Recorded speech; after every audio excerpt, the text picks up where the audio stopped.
Welcome friends, online classes with Yashwant साध में आपका स्वागत। हम पढ़ रहे हैं कक्षा 12वीं की इतिहास के कुछ चैप्टर और उसके चैप्टर में हमने अभी शुरू किया है तीसरा, और तीसरे के पहले भाग में हमने यूनानी आक्रमण में सिकंदर के बारे में पढ़ लिया था। आज हम पढ़ेंगे इंडो ग्रीक या भारतीय यूनानी। जो भारतीय यूनानी शब्द है वो कहाँ से आया और इंडो ग्रीक कहते किसको हैं। चलिए शुरू करते हैं। भारतीय यूनानी इंडो ग्रीक। 323 ईस्वी पूर्व में सिकंदर या अलेक्जेंडर, इसके नाम ये भी था, सिकंदर या अलेक्जेंडर की जब मृत्यु हो जाती है तो उसके सेना नायकों में प्रभुत्व के लिए संघर्ष हुआ।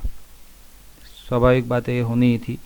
उसने जितना बड़ा जहाँ जहाँ भी साम्राज्य फैलाया था तो उसके जितने भी सभी सिकंदर हो नहीं सकते, तो जितने भी नायक थे उसके सेना नायक जो भी छोड़े गए थे उन सब में आपस में संघर्ष शुरू हुआ प्रभुत्व के लिए। 323 ईस्वी पूर्व में सिकंदर या अलेक्जेंडर की मृत्यु के बाद जब संघर्ष शुरू हुआ तो संघर्ष में सेना नायक सेल्यूकस निकेटर, ये महत्वपूर्ण नाम है और ये हमने पहले भी कहीं देखा है। संघर्ष में सेना नायक सेल्यूकस निकेटर के उत्तराधिकारी के रूप में शासक एंटियोकस तृतीय ने भारत के विरुद्ध 306 ईस्वी पूर्व में अभियान का नेतृत्व किया।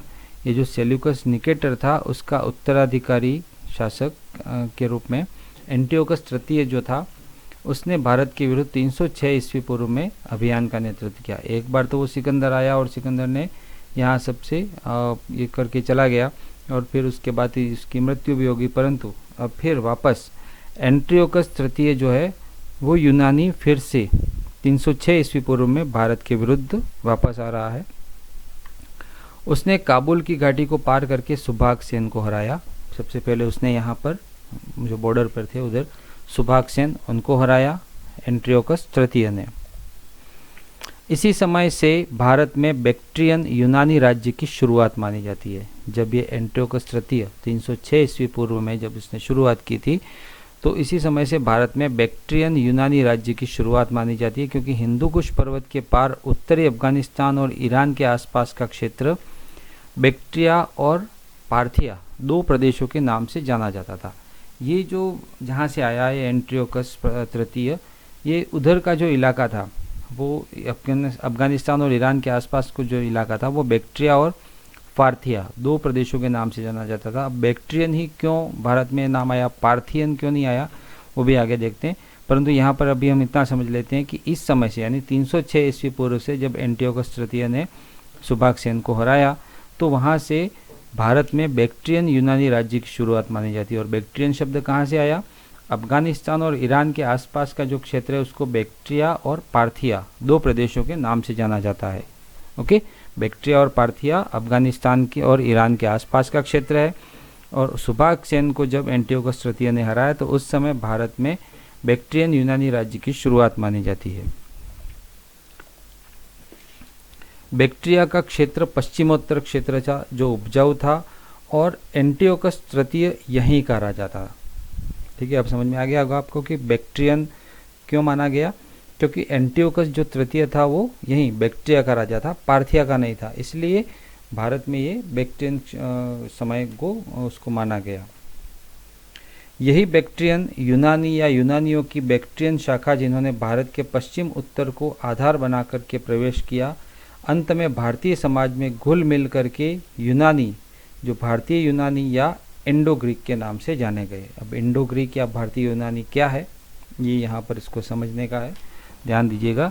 यही जो बैक्ट्रियन थे, पार्थियन नहीं है, ये ध्यान रखना। एंटियोकस तृतीय जहाँ का शासक था, यही बैक्ट्रियन यूनानी या यूनानियों की बैक्ट्रियन शाखा जिन्होंने भारत के पश्चिम उत्तर को आधार बना करके प्रवेश किया।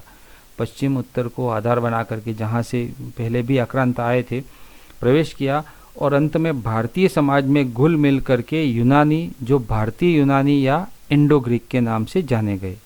ठीक है, ये भारतीय समाज में घुल मिल गए, यहीं पर रह गए, यहीं पर बस गए और इन्हीं को कहा गया भारतीय यूनानी या इंडो ग्रीक। एंटियोकस तृतीय के बाद क्रमशः डेमेट्रियस, यूकेटाइड्स, हेलियोक्लीज और अपोलोजेटम आए, परंतु यह अधिक महत्वपूर्ण नहीं थे। ठीक है, महत्वपूर्ण कौन थे वो देखते हैं। ये जो एंटियोकस तृतीय थे उसके बाद में ये सभी आए जो जो भी नाम लिखें, परंतु ये इतने महत्वपूर्ण नहीं थे। यूनानी राजाओं में सबसे महान शासक था मिनांडर या मिलिंद या मेनांडर भी इसको बोलते हैं। ये महत्वपूर्ण था, जो वहाँ पर एंटियोकस तृतीय के बाद जो भी राजा हुए उसमें यूनानी आक्रमणकारी मेनांडर को सम्राट पुष्यमित्र शुंग ने पराजित किया था। सम्राट पुष्यमित्र शुंग कौन थे वो सबको पता होना चाहिए, जिन्होंने बृहद्रथ की हत्या करके शुंग शासन स्थापित किया था। तो उन्होंने मेनांडर को भी सम्राट पुष्यमित्र शुंग ने पराजित किया था। मेनांडर क्या था? स्ट्रेबो के अनुसार मेनांडर इंडो यूनानी राजाओं में सबसे महान था। जो इंडो ग्रीक कहते हैं हम भारतीय यूनानी राजा, उसमें मेनांडर सबसे महान था। पाली भाषा की पुस्तक मिलिंद पन्हो, यहाँ पर ये ध्यान रखना कि जो मिलिंद पन्हो है वो पाली भाषा में लिखी गई है। पाली भाषा की पुस्तक मिलिंद पन्हो या मिलिंद के प्रश्नों के अनुसार मेनांडर कलसी गांव में उत्पन्न हुआ था। मिलिंद पन्हो में ये लिखा गया है कि मेनांडर है वो कलसी गांव में उत्पन्न हुआ था। यह कलसी गांव मेनांडर की राजधानी शाकल से 200 योजन दूर स्थित अलासंड द्वीप में था। और ये जो कलसी गांव है उसका मेनांडर का, वो उसकी राजधानी शाकल से 200 योजन दूर था, अलासंड द्वीप में था। शाकल पाकिस्तान में स्थित सियालकोट है। आजकल ये जो शाकल है वो भारत का जो पड़ोसी देश है पाकिस्तान, उसमें स्थित सियालकोट है, उसी को पहले शाकल कहा जाता था। मिलिंद पन्हो में शाकल का विवरण कुछ इस तरह से, हालांकि पुस्तक में बहुत लंबा दिया हुआ है, परंतु यहाँ पर उसको शॉर्ट में बिंदुओं के रूप में समझेंगे कि मिलिंद पन्हो जो किताब है उसमें शाकल का विवरण किस तरह से दिया गया है। शाकल एक व्यापारिक केंद्र है और सुहावने प्रदेश में स्थित है, यानी वहाँ पर आर्थिक समृद्धि भी है और प्राकृतिक सौंदर्य भी है। बुद्धिमान व्यक्तियों ने योजनानुसार सभी शत्रुओं और विपक्षियों को दबा दिया है। यहाँ पर बुद्धिमानों का जोर चल रहा है और विपक्षी और शत्रुओं को बुद्धिमानों ने दबा दिया है। शाकल, इसकी सुरक्षा सुदृढ़ है, मतलब चारों तरफ से ये सुदृढ़ है सुरक्षा के मामले में। इसकी गलियां, वर्गाकार क्षेत्र, चौराहे और मंडियां नियमित ढंग से बनी हुई हैं। शाकल की जो गलियां हैं या उसके क्षेत्र हैं, चौराहे हैं, वो बड़े व्यवस्थित तरीके से जमे हुए हैं। यहाँ कीमती पदार्थों से भरी हुई दुकानें हैं और शानदार ऊंचे भवन हैं, यानी बहुत अच्छा मार्केट है, बहुत अच्छा शहर है जो शाकल है वो। सड़कें हाथियों, घोड़ों, गाड़ियों और पैदल यात्रियों से भरी हैं, जहाँ ब्राह्मण, सामंत, शिल्पी, सेवक आदि की भीड़ लगी रहती है। यानी सभी लोग हैं, सभी प्रकार, सभी वर्गों के लोग हैं और सभी तरह के साधनों से संपन्न हैं। प्रत्येक संप्रदाय के गुरुओं का ऊंचे नारों से स्वागत करते हैं और प्रत्येक संप्रदाय के प्रमुख व्यक्ति भी रहते हैं। हर व्यक्ति अपने अपने संप्रदाय जो भी हैं उनके गुरुओं का ऊंचे स्वर में स्वागत करते हैं और सभी मिलजुल के रहते हैं। यहाँ पर कहने का तात्पर्य ये है, बनारसी मलमल और कोटुंबर पदार्थों और अन्य प्रकार के कपड़ों की दुकानें हैं। यहाँ पर बनारसी मलमल और कोटुंबर जो एक अपने आप में अलग पदार्थ है उससे बने हुए कपड़ों की दुकानें हैं। बाजार में सुगंध है और आभूषण असंख्य हैं। आभूषण है, कई सारे आभूषणों की दुकानें हैं और सुगंध है मतलब साफ़ सफाई है। वहाँ पर हो सकता है कोई गंधियों की भी दुकान हो, इत्र वगैरह बेचने की भी। तो कुल मिलाकर के ये शाकल का जो विवरण मिलिंद पन्हो में दिया गया है वो, उसमें तो किताब में बहुत बड़ा लंबा चौड़ा है, पर यहाँ पर कुछ पॉइंट वाइज आपको बताया गया है कि शाकल किस तरह का है। तो एक व्यवस्थित और आदर्श नगर कह सकते हैं जो राजधानी थी। मिलिंद पन्हो में उसे एक राजवंश से संबंधित बताया गया है। मिलिंद पन्हो जो पुस्तक है उसमें मिलिंद को या मिनांडर को एक राजवंश से संबंधित बताया गया है, किंतु प्रतीत होता है कि विवाह के कारण यह यूथिडेमस के वंश से संबंधित हो। परंतु ऐसा भी लगता है कि वो पहले राजवंश से संबंधित नहीं रहा हो और उसकी शादी जब किसी राजवंश में हो गई तो उसकी वजह से वो राजवंश का कहा गया हो, यूथिडेमस वंश से संबंधित हो, ऐसा भी हो सकता है। प्रोफेसर रेप्सन के अनुसार उसने डेमेट्रियस की पुत्री अगेथिक्लिया और अगेथिक्लिया की बहन और अन्य से विवाह किया था। ठीक है ना, डेमेट्रियस की पुत्री अगेथिक्लिया और उसकी फिर बहन और अन्य से भी विवाह किया था उसने। सिक्कों के अध्ययन के आधार पर मेनांडर का पुत्र स्ट्रेटो प्रथम मेनांडर की मृत्यु के समय नाबालिग था, अतः उसकी रानी अगेथिक्लिया राजकार्य संभालती थी। ये जो सिक्के हैं उन सिक्कों के आधार पर ये बात साबित होती है कि मेनांडर का जो पुत्र था स्ट्रेटो प्रथम, वो उसके मृत्यु के बाद शासक बना, परंतु वो नाबालिग था और इसके बाद उसकी जो रानी थी अगेथिक्लिया वही राज कार्य संभालती थी। ठीक है, फिर यूनानी लेखकों से ज्ञात होता है कि मेनांडर ने सिकंदर से भी अधिक राष्ट्रों पर विजय पाई थी। यूनानी के लेखक लिखते हैं कि जो मेनांडर है उसने सिकंदर से भी अधिक राष्ट्रों पर विजय पाई थी, परंतु नाम सबकी जुबान पर चढ़ गया है सिकंदर, वरना मेनांडर ने तो सिकंदर से भी अधिक राष्ट्रों पर विजय पाई थी, ऐसा यूनान के ही लेखक बताते हैं।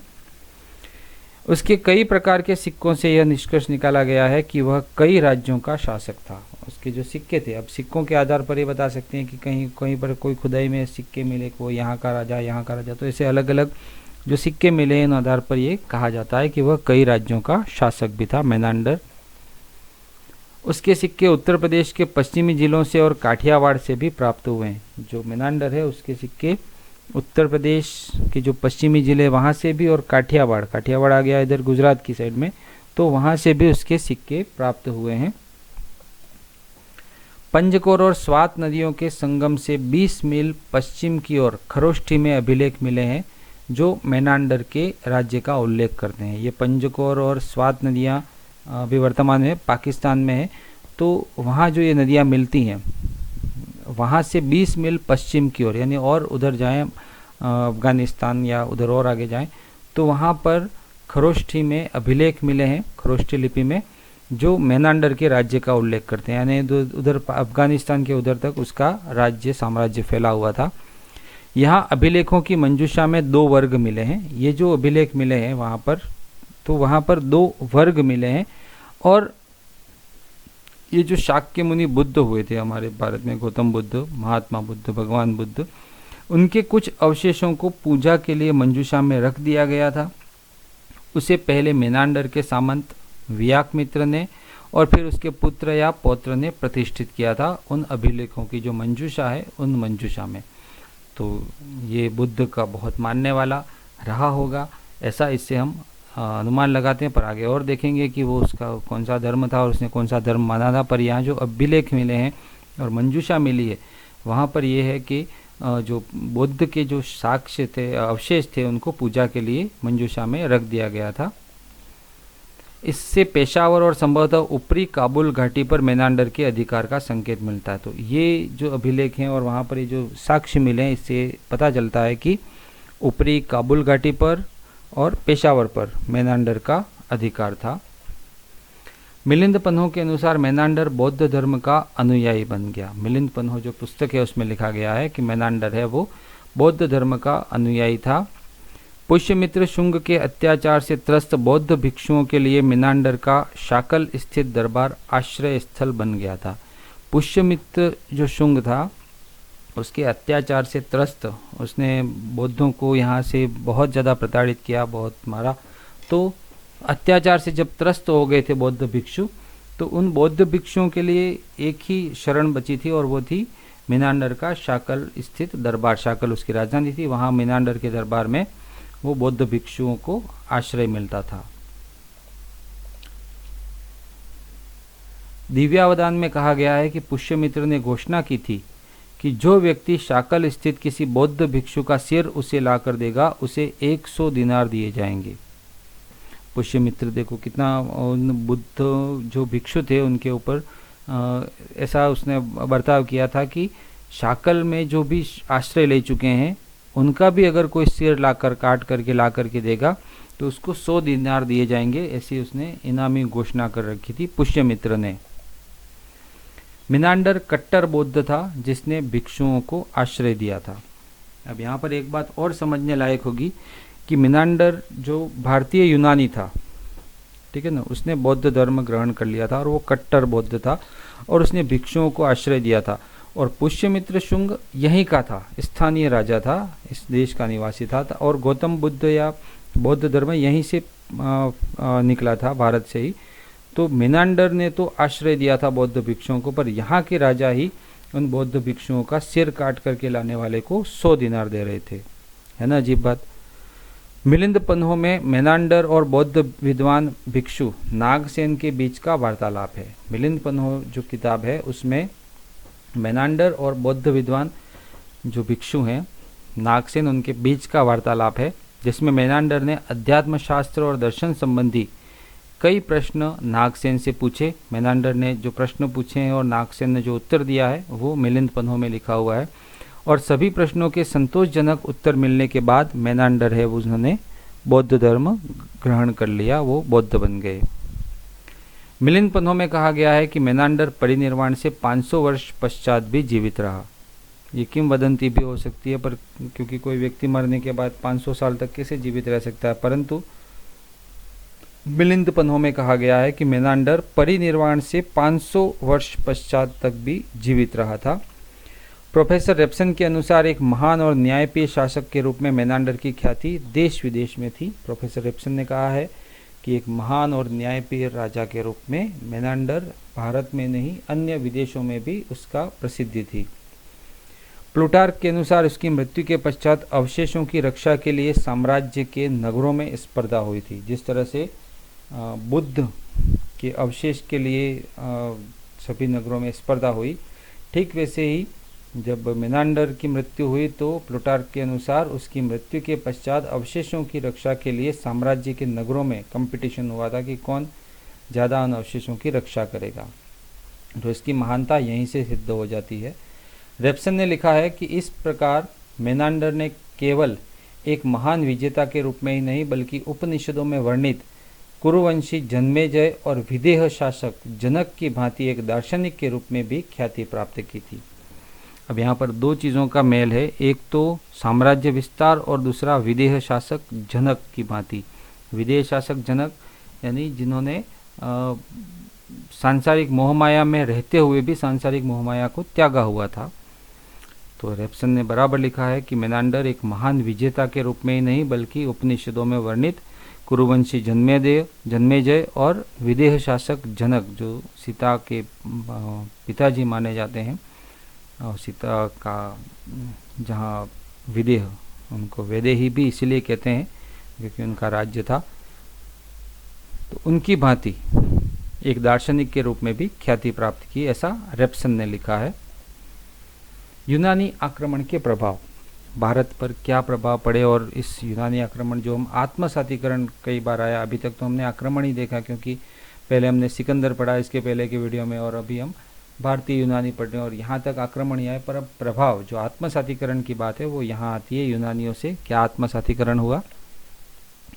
सिकंदर के बाद बैक्ट्रिया के यूनानियों ने इस प्रदेशों पर लगभग 2 शताब्दियों तक शासन किया। बैक्ट्रिया के यूनानी, अभी हमने थोड़ी देर पहले देखा था बैक्ट्रिया और पार्थिया, तो बैक्ट्रिया के यूनानियों ने 2 शताब्दियों तक यानी लगभग 200 साल तक शासन किया सिकंदर के बाद। सिकंदर तो आया, जीता और चला गया था, परंतु इसके बाद यहाँ प्रभाव तो यहाँ शुरू होता है जब लोग रहते हैं आपस में मिलजुल करके आए।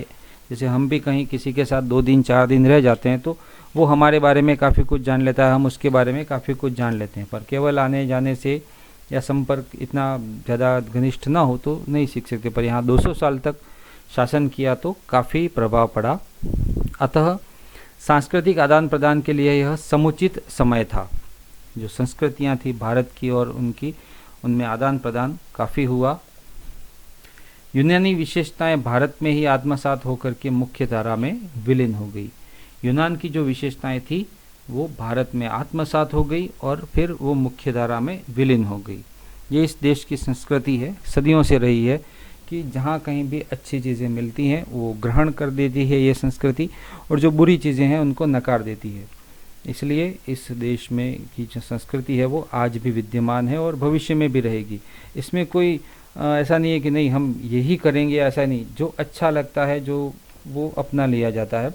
तो यूनानी विशेषताएं भारत में आत्मसात होकर के मुख्य धारा में विलीन हो गई। पहला है मुद्रा या सिक्के। यूनानियों से पहले भारतीय चांदी के सिक्के तकनीकी रूप से कम श्रेष्ठ थे, जिस पर नाम या तिथि नहीं लिखी होती थी। यूनानियों से पहले भारतीय सिक्के थे चांदी के, परंतु वो इतने तकनीकी रूप में, टेक्नोलॉजी के रूप में ज़्यादा श्रेष्ठ नहीं थे, जिस पर नाम भी नहीं था या तारीख भी नहीं होती थी। भारतीय यूनानी पहले शासक थे जिन्होंने सोने के ऐसे सिक्कों की ढलाई की जिन पर राजा का नाम, उपाधि और तिथि अंकित होती थी। ठीक है, ये भारतीय यूनानी शासक थे जिन्होंने राजा का नाम, उपाधि और तारीख सिक्कों के ऊपर लगवाई। यूनानी ग्रहणशील थे।